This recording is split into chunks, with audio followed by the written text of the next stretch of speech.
Olá, nesta aula vais aprender mais sobre as rochas metamórficas. Estás pronto? Vamos a isso.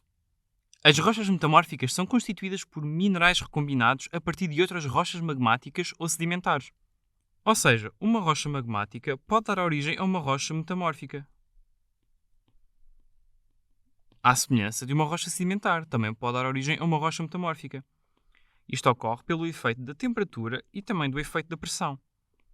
A este princípio nós chamamos de metamorfismo.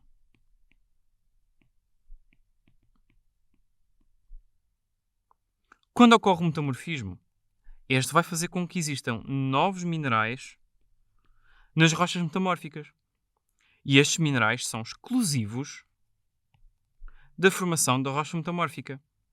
O processo de alteração dos cristais das rochas magmáticas e sedimentares em minerais de rochas metamórficas tem o nome de recristalização.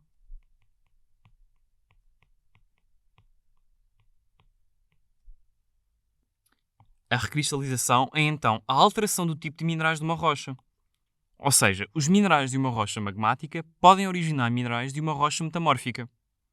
Este processo ocorre de três formas diferentes.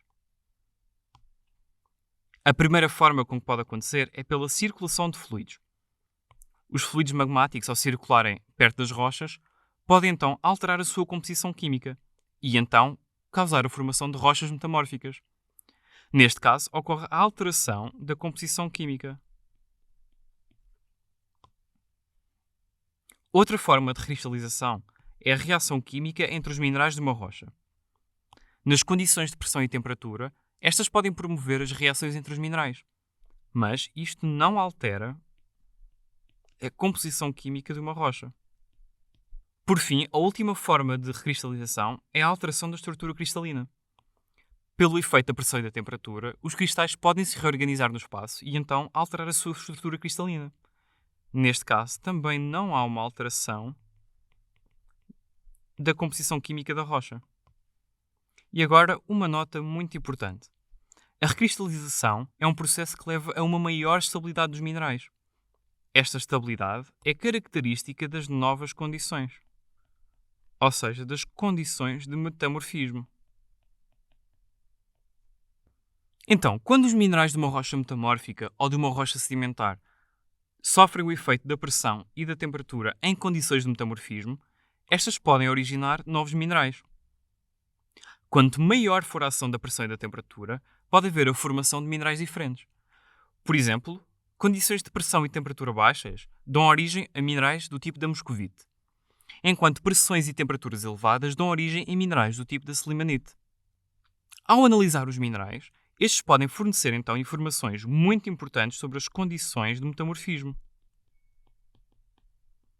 Porquê? Porque um certo tipo de mineral é característico de uma determinada pressão e temperatura.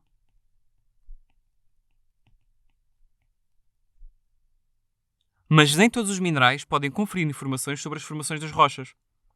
É necessário que exista um mineral muito específico de uma rocha para que se possa deduzir então as suas condições de formação. E esses minerais são os minerais índice. Estes minerais são formados em condições específicas de temperatura e de pressão. Para além disso, é também muito importante a profundidade a que ocorre esta formação. Ao estudar estes minerais, é possível então deduzir as condições de formação de uma rocha. Ora, vou-te dar um exemplo. O mineral de estena. Este mineral é característico de ambientes com elevada pressão. Ou seja, se este mineral aparecer numa rocha, sabe-se então que esta rocha foi formada num ambiente de elevada pressão. Existem dois tipos de metamorfismo.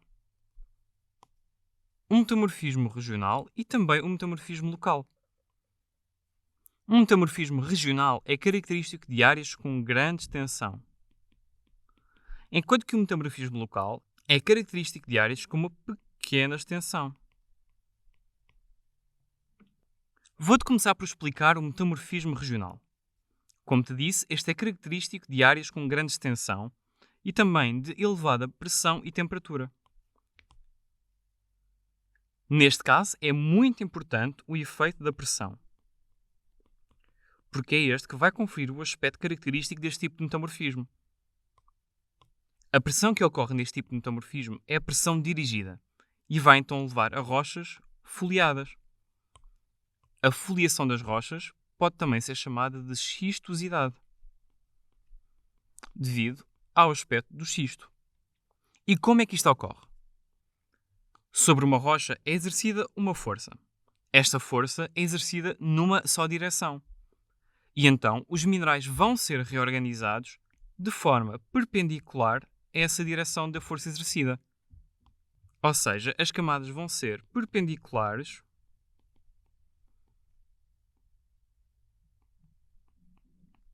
à direção da pressão.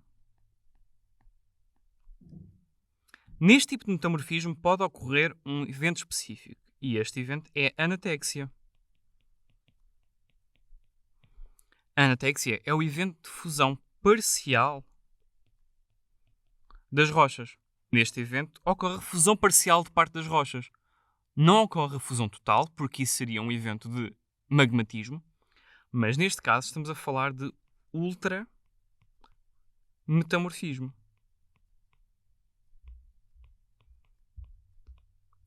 O ultrametamorfismo é a barreira entre o magmatismo e o metamorfismo.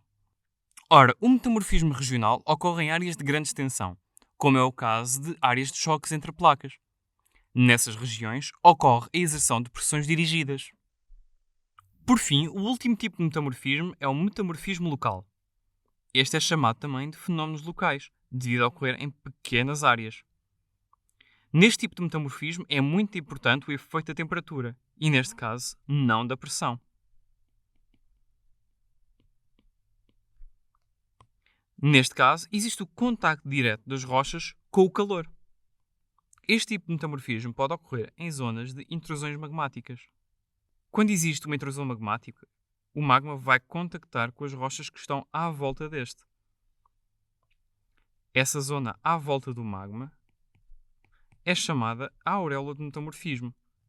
É na auréola de metamorfismo que as rochas magmáticas ou sedimentares da zona vão se transformar em rochas metamórficas.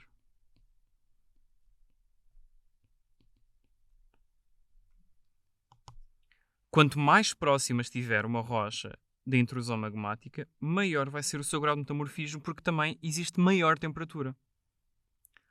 No limiar do toque entre a intrusão magmática e as rochas, vão-se formar um tipo muito específico de rochas. E estas vão ter um aspecto córneo. Estas rochas são então chamadas rochas cornianas.